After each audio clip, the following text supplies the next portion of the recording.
KTV originals. Welcome to colour bar. আমি সুস্মিতা। শুরু করছি বিনোদন জগতের স্পাইসি লেটেস্ট খবর আর গসিপ নিয়ে আজকের এন্টারটেনমেন্ট বুলেটিন কালার বার। অভিনেতা রাজকুমার রাও এবং তার স্ত্রী অভিনেত্রী পত্রলেখার পরিবারে এলো নতুন সদস্য। চতুর্থ বিবাহ বার্ষিকীর দিনই এই তারকা দম্পতির কন্যা সন্তানের জন্ম দিয়েছেন। সাত সকালে খুশির এই খবর সোশ্যাল মিডিয়ায় শেয়ার করতেই শুভেচ্ছার বন্যায় ভাসছেন বলিউডের এই পাওয়ার কাপল। শনিবার সকাল সকাল সোশ্যাল মিডিয়ায় সুখবর ভাগ করে নিলেন রাজকুমার রাও ও পত্রলেখা। একটি ফুটফুটে কন্যা সন্তানের বাবা মা হয়েছেন এই দম্পতি। বিয়ের 4 বছর পর ঘরে এলো খুদের সদস্য। প্রায় 1 দশক সম্পর্কে থাকার পর 2021-এর 15ই নভেম্বর বিয়ে করেন রাজকুমার ও পত্রলেখা। গত জুলাই মাসে সন্তানের আগমনের খবর জানিয়েছিলেন রাজকুমার এবং পত্রলেখা।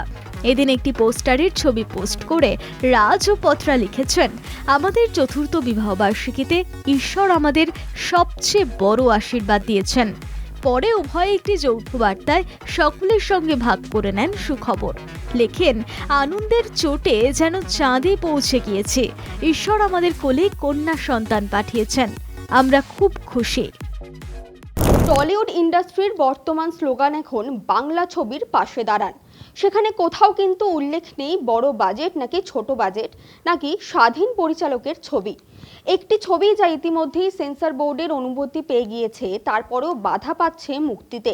ছবির নাম the academy of fine arts, যার পেছনে অক্লান্ত পরিশ্রম। এই ছবি মুক্তি নিয়ে ফেডারেশনের সভাপতি স্বরূপ বিশ্বাসের সঙ্গে বৈঠক করেন পরিচালক। বৈঠকে কি আলোচনা হলো দেখে নেব।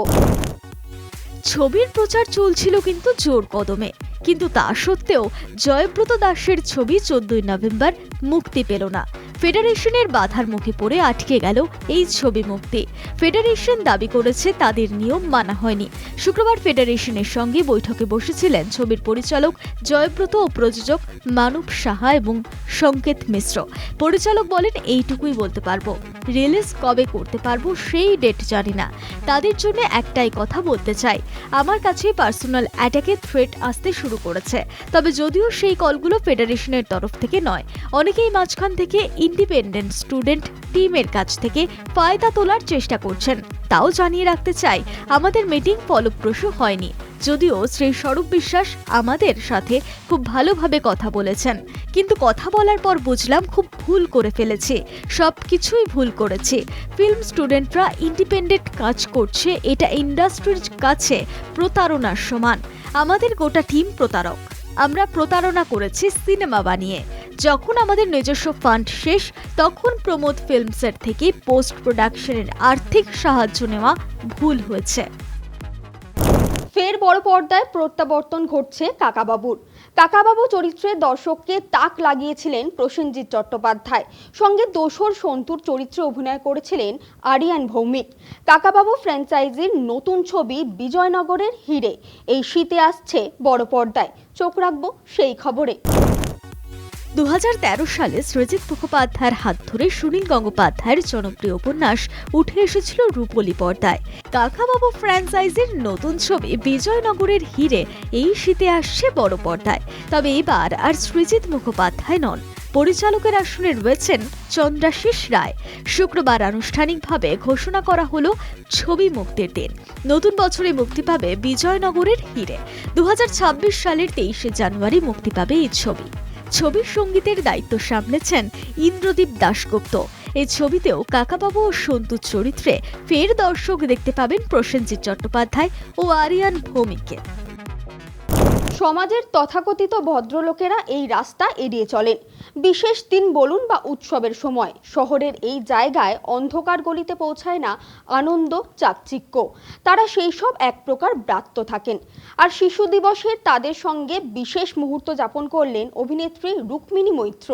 কোথায় গেলেন তিনি দেখে নেব। বিশেষ দিনগুলোতে অভিনেতা অভিনেত্রীরা ব্যস্ত থাকেন ইভেন্টে, আর সেখানেই তারা যান যেখানে ঝলকে ওঠা ক্যামেরার আলো খুশির জোয়ার বয়ে আনে। শিশু দিবসের দিন শোভাবাজারের সোনাগাছিতে তেমনই খুশির জোয়ার বয়ে গেল। অভিনেত্রী রুক্মিণী শোভাবাজারে গিয়ে যৌনকর্মীদের বাচ্চাদের সঙ্গে শিশু দিবস পালন করলেন। হাঁটি হাঁটি পা পা ছবির প্রচারে যৌনপল্লীতে গিয়েছিলেন রুক্মিণী। খুদেদের সঙ্গে খুনসুটিতে মাতলেন অভিনেত্রী। আজকের কালার বার এখানেই শেষ করছি। দেখা হচ্ছে পরবর্তী এপিসোডে।